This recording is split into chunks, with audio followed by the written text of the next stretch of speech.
अज जो वचन, जब आपन आप आप उर्धारे, जब आपन आप उर्धारे, तो सगन अपसगन कहाँ विचारे, तो सगन अपसगन कहाँ विचारे।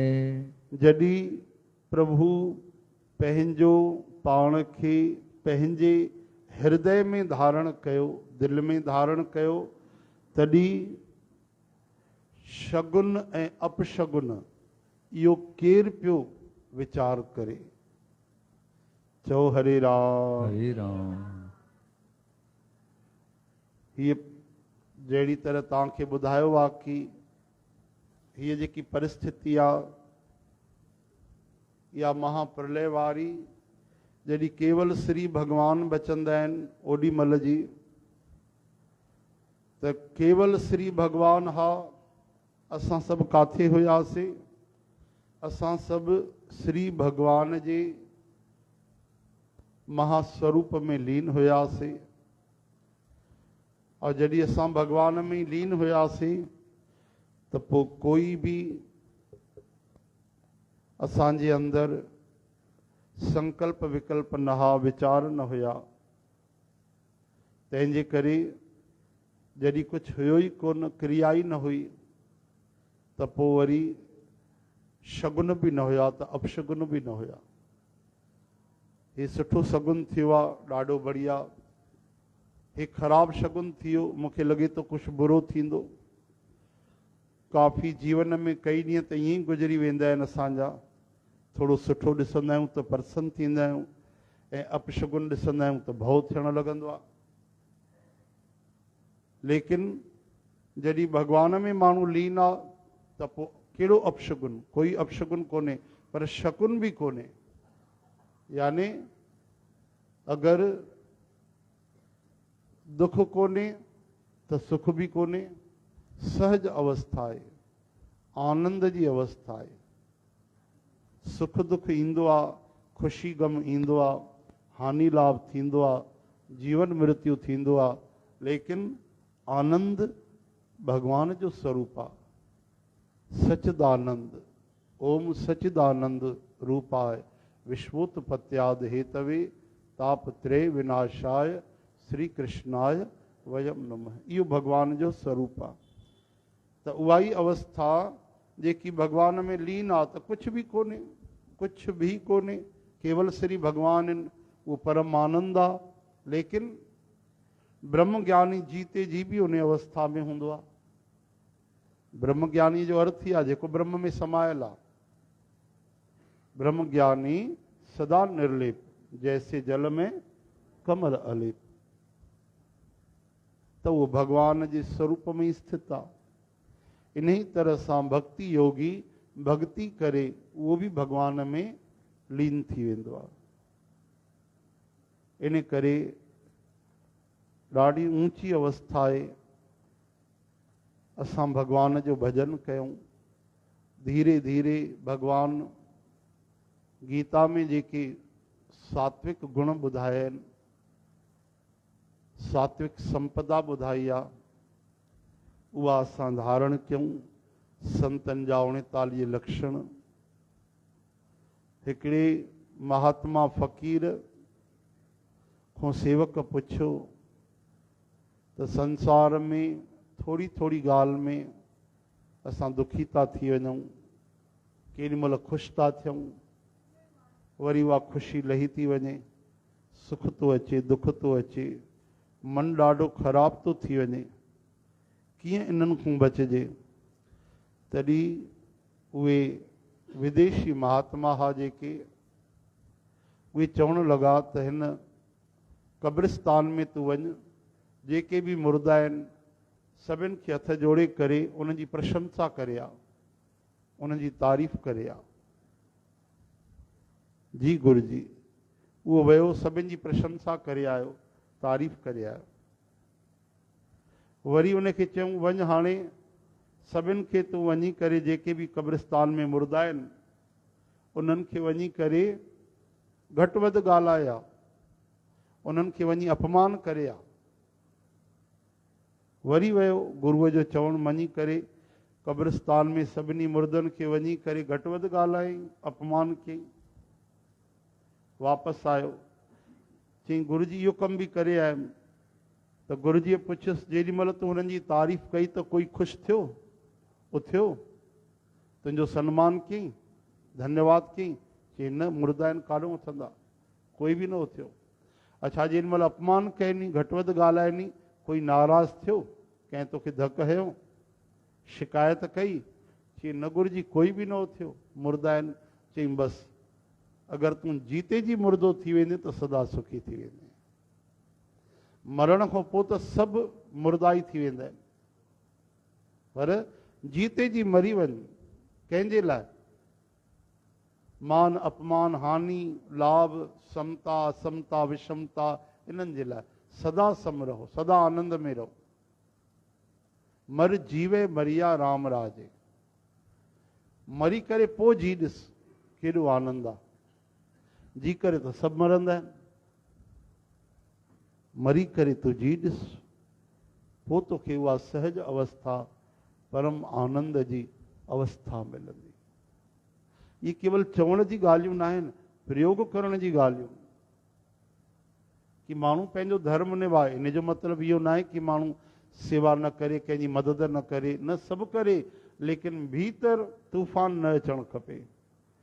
भीतर असां मौज में रहूं, आनंद में रहूं, बिल्कुलु भगवान जे रजा में रहूं। त इहा अवस्था काॾों ईंदी ॿुधायो? भगवान जी कृपा सां ईंदी। भगवान त कृपा कनि था, भगवान जी कृपा बि उन खे प्राप्त थींदी आहे जेको भगवान जे चरणनि में अची वञे, शरण में अची वञे। त असांजो कमु भॼन करणु, भगवान जी भक्ति करणु। घुमाए फिराए करे समाधान त हिकिड़ो ई आहे। ॻाल्हियूं हज़ार कयो, हज़ार तरह सां, लख तरह सां, करोड़ तरह सां सम्झाए, दवा त हिकु ई आहे, ॿ दवाऊं आहिनि ई कोन। भगवान सां प्रेम कयूं, भगवान जो भॼन कयूं, त भगवान कुझु बि करे था सघनि, सभु कुझु करे था सघनि। चओ हरे राम, हरे कृष्ण।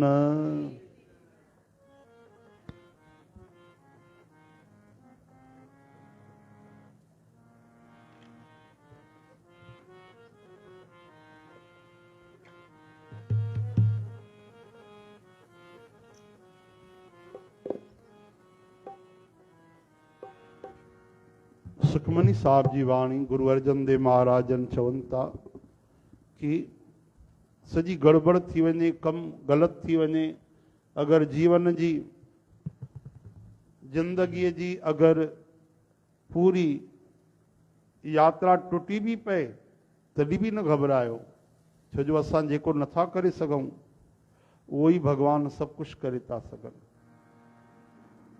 टूटी गाढ़न हार गोपाल, टूटी गाढ़न हार गोपाल, सर्व जिया आपे प्रतिपाल, सर्व जिया आपे प्रतिपाल।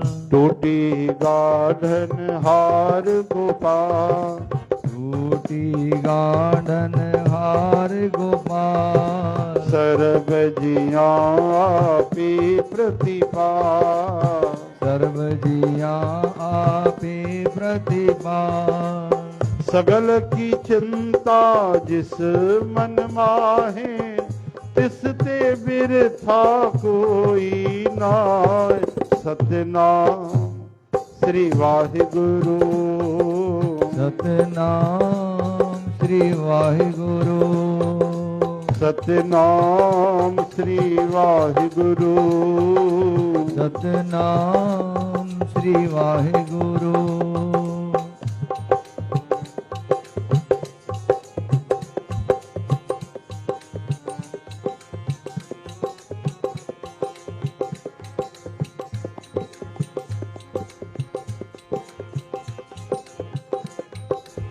रे मन मेरे सदा हरि जाप, रे मन मेरे सदा हरि जाप, रे मन मेरे सदा हरि जाप, रे मन मेरे सदा हरि जाप।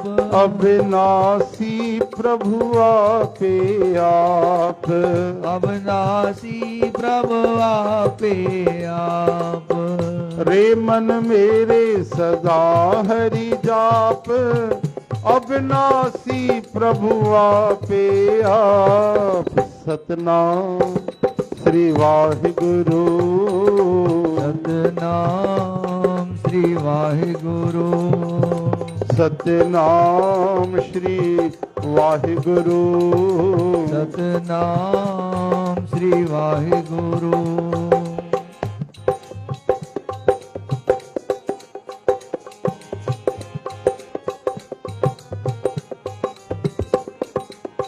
आपन किया कछु न होए, आपन किया कछु न होए, आपन किया कछु न होए, आपन किया कछु न होए। जे सौ प्राणी लोचे कोय, जे सौ प्राणी लोचे कोय। आपन किया कछु न होए, जे सौ प्राणी लोचे कोय। सतनाम श्री वाहिगुरु, सतनाम श्री वाहिगुरु, वाहिगुरु सतनाम श्री वाहिगुरु, सतनाम श्री वाहिगुरु।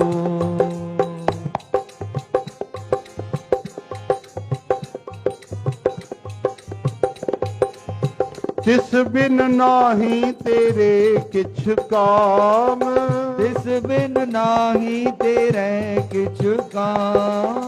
तिस बिन नाही तेरे किछ काम, तिस बिन नाही तेरे किछ काम।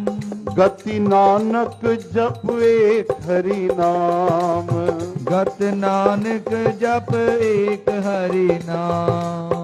गति नानक जप एक हरि नाम, गत नानक जप एक हरि नाम।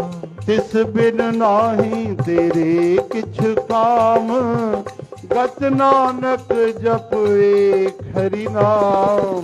सतनाम श्री वाहिगुरु, सतनाम श्री वाहिगुरु, वाहिगुरु सतनाम श्री वाहिगुरु, सतनाम श्री वाहिगुरु।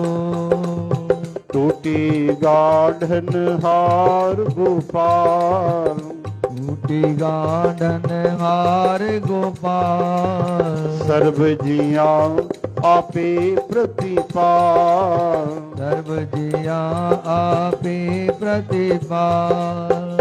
सगल की चिंता जिस मन माहे, तिस बिन सगल की चिंता जिस मन माहे, तिस ते खानी कोई नाय। सतनाम श्री वाहिगुरु, वाहिगुरु सतनाम श्री वाहिगुरु, वाहिगुरु सतनाम श्री वाहिगुरु, वाहिगुरु सतनाम श्री वाहिगुरु।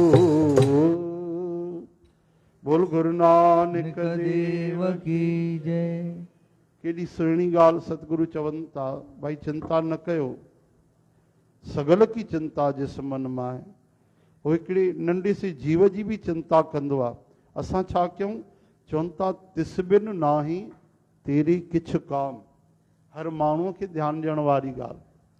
चवनि था तुंहिंजो ॿियो कमु कोई आहे ई कोन, तुंहिंजो जनम ई भॻवान खे पाइण लाइ थियो आहे, भॼन करण जे लाइ थियो आहे। गत नानक जप एक हरि नाम। प्यारा तुंहिंजो जनम भॼन करण जे लाइ थियो आहे। हर इंसान चवंदो आहे धंधो आहे इन करे भॼन न करे सघिबो, परिवार आहे इन करे भॼन न कबो, अॼु उथणी वेहणी आहे इन करे भॼन न कबो, अॼु हिन सां निभाइणो आहे इन करे भॼन न कबो, अॼु मूंखे 1000 कम आहिनि, सांस खणण जी फुर्सत कोन्हे, असांखे त मरण जी फुर्सत कोन्हे।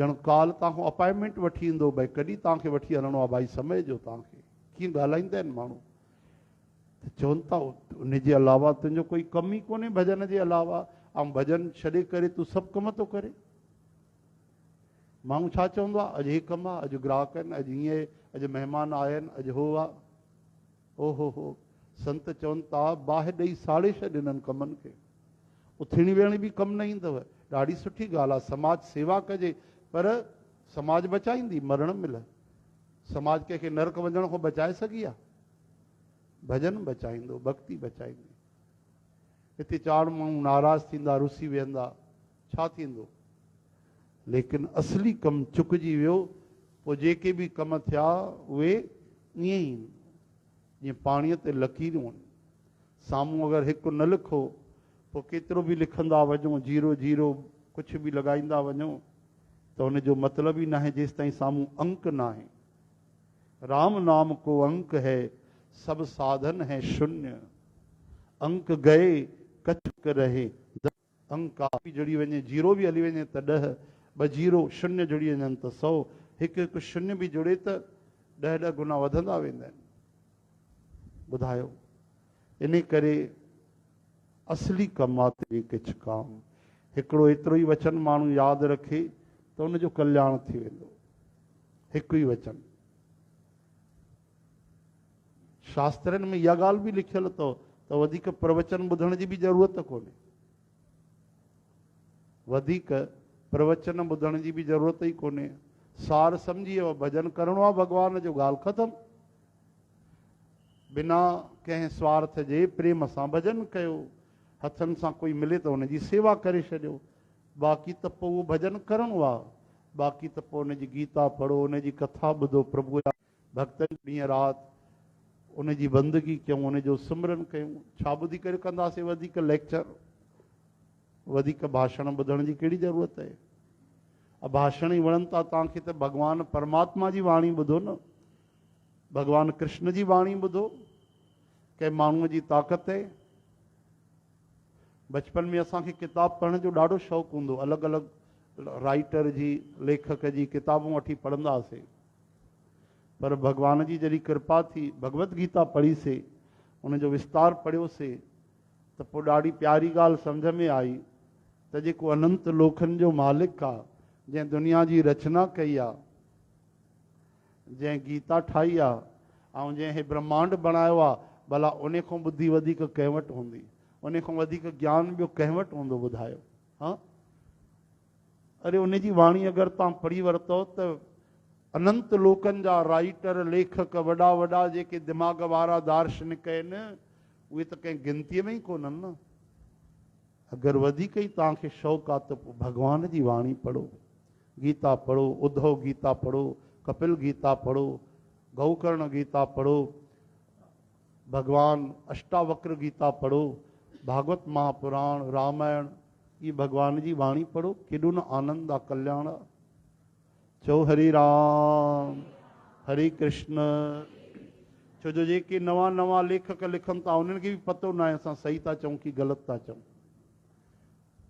कई ॻाल्हियूं चवण में ॿुधण में ॾाढी बढ़िया लॻंदियूं पर सची न हूंदी अथव कूड़ी ॻाल्हियूं हूंदियूं कई हज़ारे ॻाल्हियूं ॾाढी बढ़िया लॻंदव जेको बि माण्हू पढ़ंदो चवंदो बिल्कुलु सही ॻाल्हि आहे लेकिन 100% ग़लति लेकिन भॻवान जेकी बि ॻाल्हियूं लिखंदा छो जो उन्हनि दुनिया बणाई आहे उनखे पतो आहे उन माण्हूअ खे बणायो आहे नस नस खां वाक़िफ़ु आहे उन मन खे बणायो आहे भॻवानु सभु जंजाल सुञाणनि माया तक खे बणाइण वारा उहे आहिनि असां माया जे बारे छा लिखंदासीं पोइ त माया खे नचाइण वारा आहिनि ऐं उन खां सुठो केरु सम्झंदो इन करे अर्जुन चवनि था प्रभु तव्हां खां वधीक केरु हूंदो जेको मूंखे सम्झाए सघंदो तव्हां मूंखे ॿुधायो मूंखे छा करणु खपे तॾहिं भॻवानु उनखे गीता जो ज्ञान ॾिनो जेसि ताईं असां अज्ञानी न बणूं त ज्ञान काथों मिले ख़ाली न थियूं त भरजऊं कानूं इन करे तिस बिल नाही तेरे किछ काम गत नानक जप एक हरि नाम प्रभुअ जो भॼन कयूं नथो थिए त उन खां घुरी वठूं बारंबार ॾींहं में 1000 बार चओ भॻवान खे भॼन जो कॾहिं त कन ते ॻाल्हि पवंदी भॻवान जे कॾहिं त कृपा कंदा हर क्षण ॿुधनि ई था भॻवान पर कॾहिं त असांजो भाव मतिलबु सुठो थींदो, सिक लॻंदी त भॻवानु पूरी कंदा।